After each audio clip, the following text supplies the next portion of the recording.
Supposons que l'on approche un aimant d'un monceau d'objets en or, en argent, en fer, en cuivre, et de précieuses pierres comme les diamants et les rubis. C'est uniquement un pauvre clou sale et rouillé qui sera attiré par l'aimant, mais les objets beaux et coûteux seront laissés. De la même manière, Christ attire les pauvres pécheurs perdus et souillés, qui se sont répandus. Mais les personnes orgueilleuses et nanties de ce monde ne seront pas attirées vers lui. Le terme ecclésia signifie tirer hors d'eux. Il se réfère à ceux qui ont été tirés hors du monde par Christ.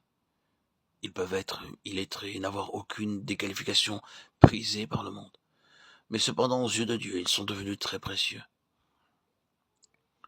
C'est à de telles personnes que le Seigneur dit « Je vous ai choisis hors du monde » Jean 15, 19. Faites-vous partie de cette Église? Pouvez-vous vraiment dire que le Seigneur Jésus vous a attiré hors du monde?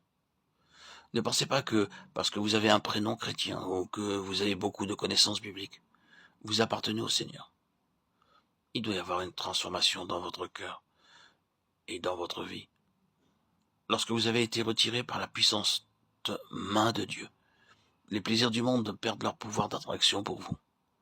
Vous n'avez pas besoin de lutter, de vous efforcer pour cela, car puisque Christ est venu dans votre cœur, les ténèbres ont disparu et vous êtes délivré de la puissance du péché.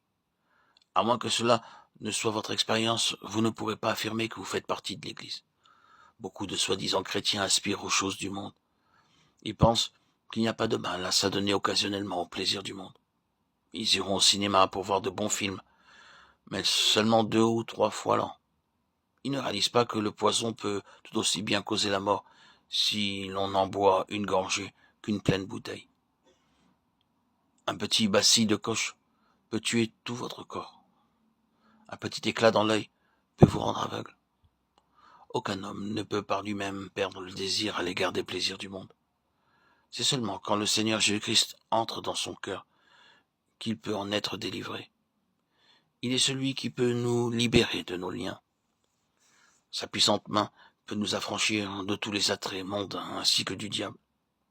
D'autre part, ceux qui essaient par leur effort d'y échapper seront bientôt asservis de nouveau. Après avoir entendu un message édifiant, un fumeur pourra déclarer « Je renonce au tabac ».